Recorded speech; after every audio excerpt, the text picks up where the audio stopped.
Pessoal, bom dia, boa tarde, boa noite. Eu sou o Léo e vamos prosseguir aí com esses estudos nossos aqui na segunda lei termodinâmica. O último vídeo ele foi bem qualitativo. Minha ideia era mostrar bem qualitativo essas questões que podem estar ligadas a... Desculpa, caiu aqui. A segunda lei da termodinâmica. E agora a gente vai começar a dar alguns enunciados da segunda lei termodinâmica e onde que a gente vai aplicar isso. Em especial, a gente vai aplicar em máquinas térmicas. Não vai dar para a gente chegar na parte de probabilidade, estatística relacionada à entropia, mas vai dar para a gente falar bem de máquinas térmicas e é isso que a gente vai fazer. Então, só a nossa revisão aqui de praxe.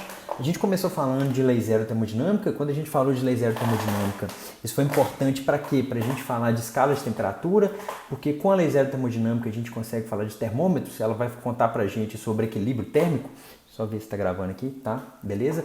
Então a lei zero termodinâmica conta para a gente sobre equilíbrio térmico. Então, se o corpo A tem equilíbrio térmico com o corpo C e o corpo B está em equilíbrio térmico com o corpo C, isso significa que o corpo A está em equilíbrio térmico com o corpo B. E com isso a gente definiu a escala de temperatura, a gente já viu isso em outros vídeos.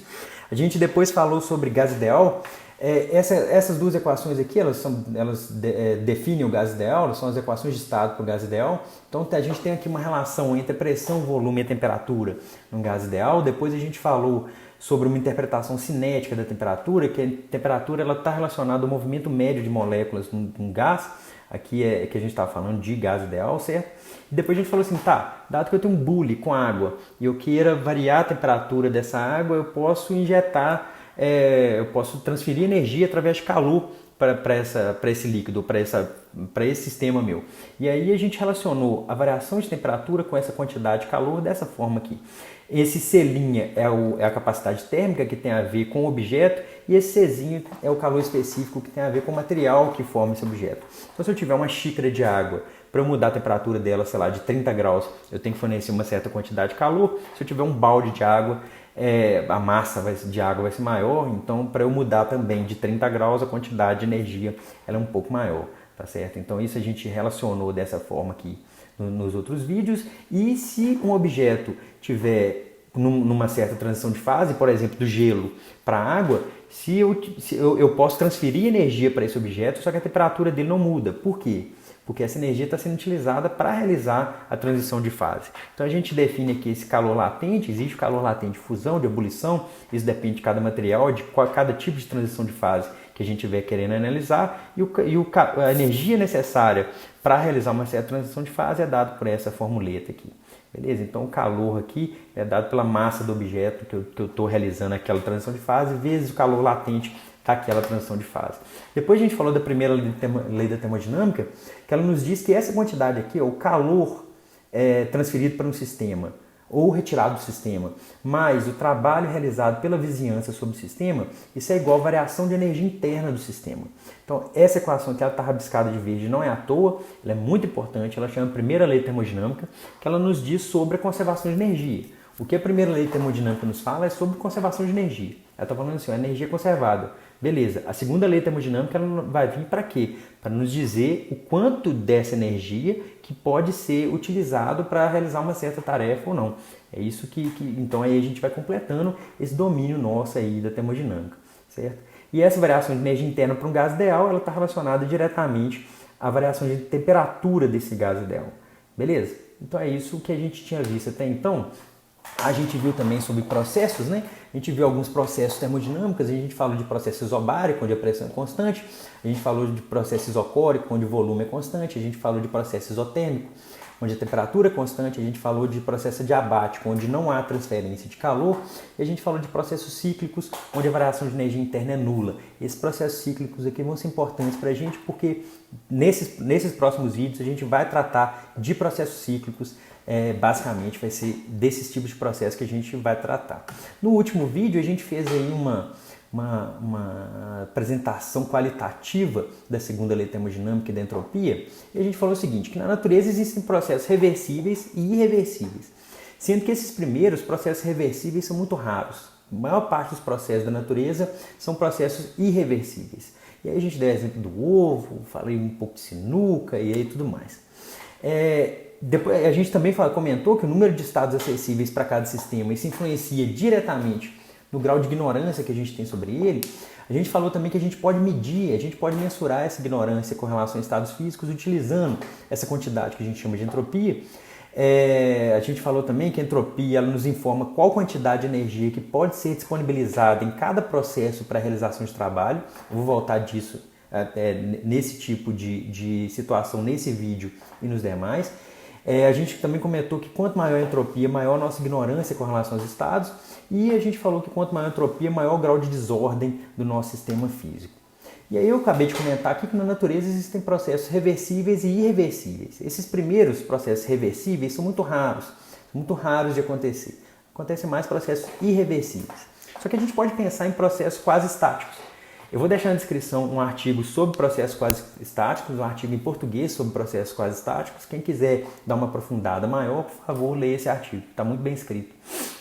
Só que para esses vídeos nossos, a gente pode pensar o seguinte, que a gente pode pensar em processos, por exemplo, se eu vou aumentar o volume de um gás que está no cilindro dessa forma, eu não preciso aumentar assim rápido. Eu posso ir aumentando em várias etapinhas pequenas, em vários deslocamentos bem pequenos do volume, e para cada deslocamentozinho desse pequeno eu posso falar que eu estou em equilíbrio térmico. Então é isso que a gente vai considerar como sendo um processo quase estático, quando o processo ele é realizado de uma maneira bem devagar, tá beleza? Então a gente pode pensar isso dessa forma.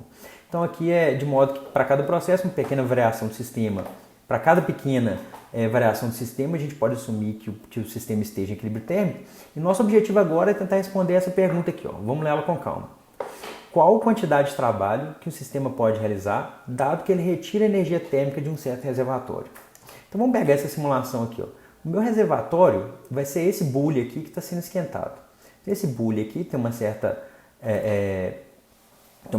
certo fluido aqui dentro, e esse fluido aqui ele vai ser esquentado, vai soprar um vapor que vai fazer girar essa roda aqui, que vai fazer movimentar essa hélice, tá certo? Então vou voltar na pergunta logo. Qual a quantidade de trabalho que um sistema pode realizar, dado que ele retira a energia térmica de um certo reservatório? Quem é meu reservatório aqui? Reservatório vai ser esse bule com água soltando vapor aqui, certo? Meu reservatório é esse camarada. Quem que é meu sistema? O meu sistema é a hélice aqui. A pergunta é, eu consigo tirar 100% de energia térmica desse bule para fazer girar essa hélice? Essa que basicamente vai ser essa pergunta nossa. Isso a gente pode trocar para outras coisas. Por exemplo, eu posso fazer uma simulação de uma hidrelétrica aqui, ó. Eu tenho uma hidrelétrica aqui, entre aspas, estou fazendo girar essa roda aqui que faz esse motor se movimentar. Eu posso, por exemplo, colocar sol aqui. Ó. Posso colocar sol aqui e vou ver quanto de energia que eu consigo captar aqui para fazer esse camarada girar. Eu consigo captar 100% de energia aqui e fazer esse camarada girar? Essa que é a pergunta que a gente quer responder. Então, vou continuar aqui. Ó. Então, lembre-se, a entropia ela também nos informa qual quantidade de energia que pode ser disponibilizada em cada processo para a realização de tarefa ou para realizar algum trabalho. Então, nossa proposta é qual? É saber como obter calor de uma fonte quente e converter a maior parcela possível deste calor em energia mecânica. E aqui tem que tomar cuidado do que é fonte quente e depois o que vai ser um reservatório frio. Porque frio e quente aqui a gente já tem uma sensação meio humana já do que é frio e o que é quente. Só que tem que tomar cuidado com o que é frio e o que é quente. Por quê? Porque, por exemplo, o cano de descarga de um carro ele vai ser considerado para a gente como sendo um reservatório frio. Só que se eu colocar a mão lá eu vou queimar. Então frio aqui significa que está numa temperatura menor do que o reservatório a temperatura quente. Tá certo? Então frio e quente aqui a gente tem que tomar cuidado com isso. Mas ó, nossa proposta é saber como obter calor de uma fonte quente e converter a maior parcela possível desse calor em energia mecânica. E aqui já tem dois enunciados da segunda lei de termodinâmica. A gente vai juntar aí vários enunciados da segunda lei de termodinâmica, mas todos eles são equivalentes. Mas é bom a gente dar esses enunciados para vocês irem pensando aí sobre a segunda lei de termodinâmica. Então olha só, primeiro enunciado de Kelvin. Nenhum sistema pode absorver calor de um único reservatório e convertê-lo inteiramente em trabalho, sem que resultem outras variações no sistema e ambiente. Todos esses enunciados aqui eles foram obtidos através de experimentos e conclusões de décadas e décadas e décadas. Olha só, vou repetir ele aqui. Nenhum sistema pode absorver calor de um único reservatório e convertê-lo inteiramente em trabalho, sem que resultem outras variações no sistema e ambiente. Então, por exemplo, eu vou voltar aqui com meu bule aqui, meu bule está sendo esquentado aqui, ver se está sendo gravado. Então meu bule está esquentando aqui, esquentar essa placa solar não vai fazer nada, né? Mas só que se ele esquentar essa roda aqui, e ele vai fazer girar lá a hélice, então vamos pensar aqui, ó. Esse camaradinho aqui, ele me dá aqui as formas de energia, tá aqui, energia mecânica, elétrica, térmica, luz e energia química. Vocês estão vendo aqui, ó, que eu estou gerando aqui energia térmica. Esse camarada aqui vai fazer o vapor se movimentar. O vapor se movimentando, ele faz essa roda se movimentar aqui, que gera aqui uma energia elétrica. E essa energia elétrica gera aqui uma energia mecânica para esse camarada aqui girar. Tá certo? Então tem várias transformações de energia. Mas eu pergunto para vocês, eu estou utilizando, nesse sistema aqui, eu estou utilizando 100% da energia que está sendo gerada para girar essa hélice? Sim ou não? Não, né? Vocês estão vendo que tem vários tipos, tá saindo muita energia aqui para o ambiente. Eu não estou utilizando 100% aqui, tá certo? Eu não vou utilizar 100% da energia que está sendo gerada aqui, eu vou utilizar para realizar esse trabalho aqui. Essa que é a questão. Então eu vou ler de novo aqui. Nenhum sistema pode absorver calor de um único reservatório e convertê-lo inteiramente em trabalho, sem que resultem outras variações no sistema e ambiente. Esse é o enunciado de Kelvin. Agora eu vou ler o enunciado de Clausius. O enunciado de Clausius ele tem a ver com irreversibilidade. Que um processo, eu estou lendo aqui, um processo cujo único resultado seja o de retirar calor de um reservatório frio e liberar para um reservatório quente é impossível. E aí vocês vão começar a ver que esses enunciados da segunda lei da termodinâmica, eles sempre vêm com algumas palavras muito fortes, tipo aqui, ó, impossível ou nenhum sistema. Ele sempre vem com essas palavras fortes, porque ele é a segunda lei da termodinâmica ela é meio impeditiva para a gente mesmo. Então olha só, um processo cujo único resultado seja de retirar calor de um reservatório frio e liberar para um reservatório quente é impossível. O que significa isso? Significa que é impossível, de maneira espontânea, que o calor saia do frio e vá para o quente. Isso, espontaneamente, isso não acontece na natureza. Então aqui alguns exemplos, alguns exemplos de máquinas térmicas, que é o que a gente vai estudar basicamente nesses vídeos. A gente vai estudar bem máquinas térmicas. Aqui está uma máquina térmica antiga, mas que foi importante, para a Revolução Industrial e tudo mais. Que eu tenho aqui carvão em brasa aqui, e esse carvão em brasa vai aquecer essa água aqui vai gerar vapor, esse vapor vai empurrar o pistão, que por sua vez vai girar a roda e esse vagão vai andar. Tá certo? É assim que funciona um vagão de trem a vapor. Só que vocês estão vendo que tem muito vapor sendo solto aqui. Isso vem dessa segunda lei termodinâmica. Se vocês voltarem aqui, nenhum sistema pode absorver calor de um único reservatório e convertê-lo inteiramente em trabalho. Quem que é meu reservatório quente aqui? Vai ser esse camarada aqui. Esse camarada aqui é meu reservatório quente. Eu não consigo tirar toda a energia dessa combustão aqui do carvão e transformar isso tudo em trabalho. Eu tenho que ter uma descarga de energia. E aqui é a mesma coisa. Esse aqui é um motor de 4 tempos. Nós vamos voltar isso aqui em outros vídeos, pode ficar tranquilo. Isso aqui eu só estou exemplificando, mas o motor de 4 tempos eu tenho injeção de combustível numa etapa, e essa injeção de combustível vai fazer expandir, eu injeto combustível, depois eu tenho explosão. Quando eu tenho explosão, o meu pistão ele expande, depois que ele expande ele comprime e eu tenho a descarga dos elementos que sobraram da combustão. Então eu tenho essas etapas para esse motor de 4 tempos, a gente vai voltar nesse motor de 4 tempos em breve, mas vocês estão vendo que tem essa etapa de descarga também. Eu não consigo fazer a combustão do combustível e gerar só trabalho, e a partir dessa combustão gerar só trabalho sem ter nenhuma descarga para o ambiente, por exemplo. Então, quem seria aqui meu reservatório quente? Meu reservatório quente seria o combustível já em combustão, ele em temperatura quente, já ele em combustão expandindo o pistão, e o reservatório em temperatura fria seria a descarga aqui do carro. Vocês estão vendo que essa questão de frio e quente é complicada. Então, frio é porque ele está numa temperatura menor do que o reservatório quente.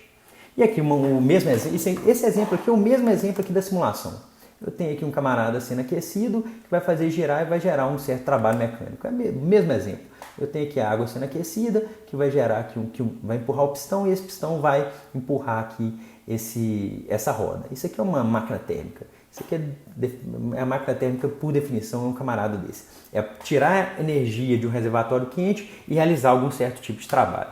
E para a gente aqui, a gente tem que modelar. A gente quer modelar para a gente conseguir fazer algumas continhas. Como que vai ser o modelo? Eu acho esse modelo aqui bem didático, desde o Feynman usa isso, o Tipler, vários livros usam esse tipo de modelo. Qual que é a ideia aqui? Eu vou ter aqui um certo reservatório, esse vermelho aqui em cima, TQ, vai ser um reservatório a uma temperatura quente, T quente, por falta de palavra melhor. Então aqui eu tenho um reservatório a uma temperatura quente, aqui eu tenho um reservatório a uma temperatura fria. Eu vou retirar calor QQ, calor quente, por falta de palavra, galera. Foi mal. Podia chamar isso aqui de jacaré, mas é melhor chamar de Q, porque é calor, né?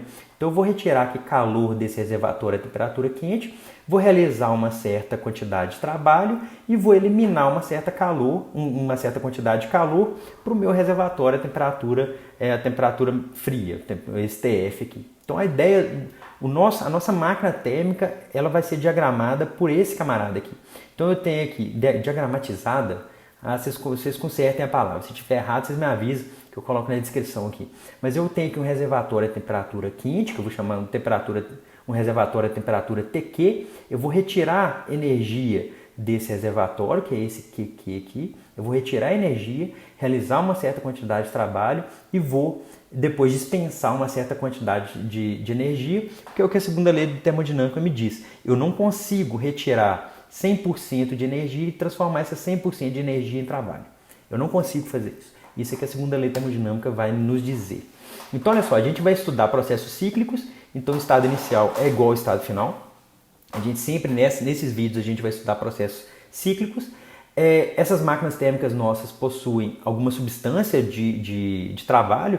Água, no caso desse camarada aqui, vai ser a água em vapor aqui, certo? Água e vapor de água. Ou, por exemplo, no motor de 4 tempos de uma máquina agrícola suas lá, ou de um carro, vai ser o ar e o combustível dentro do pistão, que ele vai entrar em combustão e vai realizar o trabalho que a gente quer. Uma máquina térmica, ela absorve calor QQ de um reservatório, que é esse camarada aqui em cima, e ela realiza certa quantidade de trabalho sobre a vizinhança. E ela descarta uma certa quantidade de calor para o ambiente.